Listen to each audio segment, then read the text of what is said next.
You ever wake up one morning thinking it's just another day, and then your world gets flipped upside down before you've even had your coffee? Well, strap in, Reddit, because that's how this mess kicked off. I'm Brandon. No, not the happily married Brandon with the white picket fence and the wife who adores him. That guy got tossed out the window the second I overheard Helen, my wife of 8 years, giggling on the phone with her friend Angela.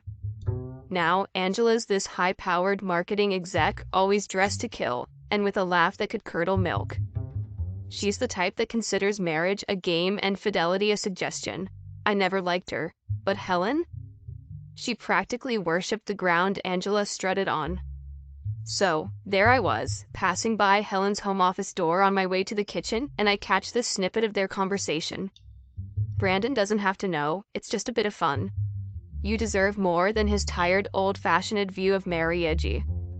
It hit me like a punch to the gut. My Helen, the one who'd stand by me through thick and thin, getting an earful of this garbagey and agreeing with it. I knew I should have given Helen the choice, Angela or me, earlier, but I messed up and here I am now. I felt this cold rage settle in as I stood there, my hand clenched around the doorknob. This wasn't just a casual chat, this was my wife, being egged on by her so-called friend to cheat, to toss everything we had built together in the trash, and the worst part, she was laughing. That sound? It was like she'd completely forgotten who she was. Or maybe I never knew her at all. That's the raw, unfiltered start of my story, folks. No sweet walks down memory lane here. Just the bitter truth of a man who got a wake-up call he never asked for. I scoured through our bank statements, credit cards, phone bills, you name it. I was looking for anything, a clue that Helen was taking these suggestions from Angela to heart.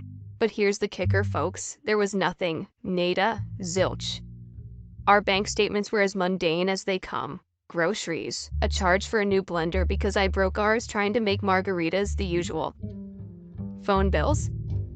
The most scandalous thing was the overage charge from Helen's mom calling to talk her ear off. I even started checking the mileage on her car. Yeah, I got that desperate. But every time it added up perfectly to her work and back, maybe a little detour to the grocery store or the gym. It was infuriating. It was like I was trying to catch smoke with my bare hands. Hey everyone. Unfortunately, basically everyone who is watching these videos isn't subscribed. It would mean the world to me to quickly get out of the full screen video for 3 seconds and press that subscribe button. It's free, and you can unsubscribe anytime. Sorry for bothering, and thank you so much if you subscribed. Then there was Angela, who was as slippery as an eel. I dropped by Helen's boutique unannounced, hoping to catch them in some illicit planning session, but it was always business as usual. Smiles, chatter about sales targets, and not even a hint of the deception I'd overheard. It made me doubt my own ears. Had I really heard what I thought I did? I felt like I was living in some parallel universe where everything looked exactly the same but was completely different. Here I was, a man who could turn a piece of wood into art, feeling completely powerless against the intangible. Helen was the perfect wife by all accounts, and Angela, the master manipulator, seemed like the supportive best friend. But you know that feeling in your gut? That gnawing, twisting certainty that something's off? It wouldn't let up. It kept me awake at night, staring at the ceiling while Helen slept peacefully beside me. I'd lay there, listening to the rhythm of her breath, wondering if she was dreaming of a life without me. A life Angela had convinced her she deserved. I couldn't shake it. So I kept watching, waiting, because that's what you do when you love someone, right? You hope you're wrong about them even when everything inside of you is screaming that you're not. Hey Reddit, it's Brandon again. When I last left off, I was hanging by a thread, remember? Well, that thread's been fraying like crazy. Every day the same routine. Wake up, watch Helen for any signs, any slip-up, any hint that could prove she wasn't the woman I thought she was. It was eating me alive. I started to lose it, honestly. My workshop, which used to be my sanctuary, started to feel like a prison. I'd stare at a block of wood for hours, chisel in hand, and the patterns I'd usually coax out of the grain just wouldn't come. My clients started asking questions. Is everything all right, Brandon? They'd say, this doesn't look like your best work. And they were right. It wasn't. My buddies would call, ready for a round of beers and some pool. and I'd just ignore the calls. I couldn't face them, couldn't pretend everything was fine while my marriage was dangling over the edge of a cliff. I was the guy who had it all together, but now, I was the guy spying on his wife, doubting her every move, and losing sleep over a conversation that might have meant nothing. Or everything. I remember one night, I got up while Helen was still sleeping. I just sat there in the dark, watching the rise and fall of her chest, listening to her breathing. She looked so peaceful, so innocent. I wanted to wake her up, to demand the truth, to end this torment. But I couldn't. I didn't have proof, just this gnawing suspicion that kept whispering in my ear, "She's lying to you." My world narrowed down to this singular focus: find the truth. It wasn't just about whether she was cheating anymore. It was about whether I could trust my own judgment. If I was wrong about her, what else was I wrong about? Myself? My friends? My whole damn life? The isolation was the worst part. It's like I built this wall around myself, brick by brick, with every doubt and every unanswered question. I stopped going to family barbecues, dodged my mom's Sunday dinners, and became a ghost to my own siblings. I was so deep in my own head, I couldn't find the way out. Alright Reddit, it's Brandon again. My story hit a really tough spot. I decided it was time to ask Helen what was going on. I couldn't keep wondering and feeling bad all the time. I came in from working on some furniture in the garage, and there was Helen sitting on the sofa with her phone. I took a deep breath and told her we needed to talk. I was really calm, even though inside I felt like a storm was raging. We sat down and I told her straight up about the phone call I overheard with Angela, about how I couldn't sleep, and about all the times I tried to find out if she was seeing someone else behind my back. I asked her, "Is there someone else, Helen?" She said no, she wasn't seeing anyone else. She cried and said that Angela was just making a bad joke and that I got it all wrong. She wanted me to believe her, she reached out to me, but I just couldn't. I couldn't hold her hand or make her feel better. I really wanted to believe her, guys. She's my wife, Helen, who I've loved for so long. But I just couldn't get Angela's words out of my head. We went to bed that night but didn't talk. We didn't kiss goodnight or say "I love you" like we usually do. She was crying quietly, and I just lay there, looking up at the ceiling, wondering if I even wanted to know the truth, or if it was better not to know. Out of the blue, I got help from someone I never expected to get involved. I was in my shop, focusing on a piece of wood that was supposed to become someone's rocking chair, trying to find some peace in the familiar shavings and sawdust. That's when Jeff walked in. Now, Jeff is someone I'd call an acquaintance. Good for small talk, knows a lot about a lot, and always has a way of popping in when you least expect it. He had this serious look on his face, which wasn't like him at all. He asked if we could step into the back room for a chat away from the prying eyes of the storefront. So there we were, surrounded by the skeletons of half-finished furniture, and he starts telling me this story. Turns out Jeff's sister works at the hotel where Angela and Helen have been holding these so-called business meetings. And she's seen Helen there too, but she was never alone. Always with this one guy, always cozy, like they were more than just friends.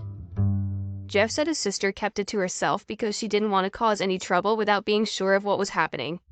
I felt like I was in a bad dream. All this time I had this feeling, but no proof. And here was Jeff, handing me the last piece I needed. My head was spinning, but there was also this sense of relief. Finally, I had something solid. Jeff must have seen the emotions on my face because he put a hand on my shoulder and said he was sorry to be the bearer of bad news but thought I had the right to know. He said he'd be there if I needed anything, which was the last thing I expected to hear from him. So, there I was with this information that felt like a heavy brick in my hands. It was the key to everything that had been hidden from me, and now I had a decision to make about what to do next. Okay, Reddit, it's Brandon. After finding out the truth, I had to decide what to do. I didn't want to just lash out, I wanted to be smart about it, to do something that really mattered. First things first, I got my evidence together and talked to a lawyer. I wanted to know where I stood legally. The lawyer said the evidence was good. If it came down to it, I could take Helen to court. But this wasn't just about legal stuff. I wanted Helen and Angela to understand the consequences of their actions. For Angela, I knew I had to be subtle. She worked at this fancy marketing firm and they have a reputation to uphold, So, I sent a carefully worded letter to her boss, suggesting they look into Angela's behavior outside of work. I kept it anonymous and stuck to the facts. Next, I focused on Helen. I waited until she was out, then I took my most important things and left the house. I didn't make a scene. I just left and went to stay with my brother. I needed some space to clear my head. I turned off my phone and stayed off social media. I just needed a break from everything. Helen tried to reach out, of course. She called, she texted, but I wasn't ready to talk to her. Not after all this. That was how I handled it. Quietly, but in a way that let them both know I was serious. It's not over yet, though. There's still more to come in this whole mess. Stay with me. So, I laid out my cards, did what I had to do, and stepped back to watch the fallout. It's been a wild ride, and here's how it all went down after the dust started to settle. I heard through the grapevine what happened with Angela. That letter I sent, it did the trick. Her bosses took a closer look at her, and let's just say they didn't like what they saw. Last I heard, she was put on leave and had to scramble to keep her job. I guess her coworkers started seeing a different side of her, the one I'd been warning them about. Then there's Helen.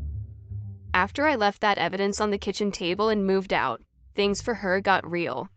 She came home to an empty house and a whole lot of truth staring back at her. She tried calling me, leaving voicemails, sending texts, apologies, excuses, promises to change. But I couldn't just forget everything and go back.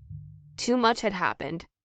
I needed time to think, to be away from all the drama. I found out that Helen's boutique started to suffer without her focus. She lost a couple of big clients, and without Angela to push her into the spotlight, things just weren't the same. It was tough on her, that much was clear, but it was the bed she made. Now, let's talk about me for a second. I did a lot of thinking, a lot of solo drives, a lot of staring at the ocean. I wondered if I went too far, if maybe I should have handled things differently. But then I remembered that feeling, that cold pit in my stomach when I first suspected something was wrong. And I knew I couldn't have just let it slide. I don't take joy in what happened to Angela or Helen. It's not about that. It's about actions and consequences. I had to face mine, and they had to face theirs. I just wish it hadn't come to all this.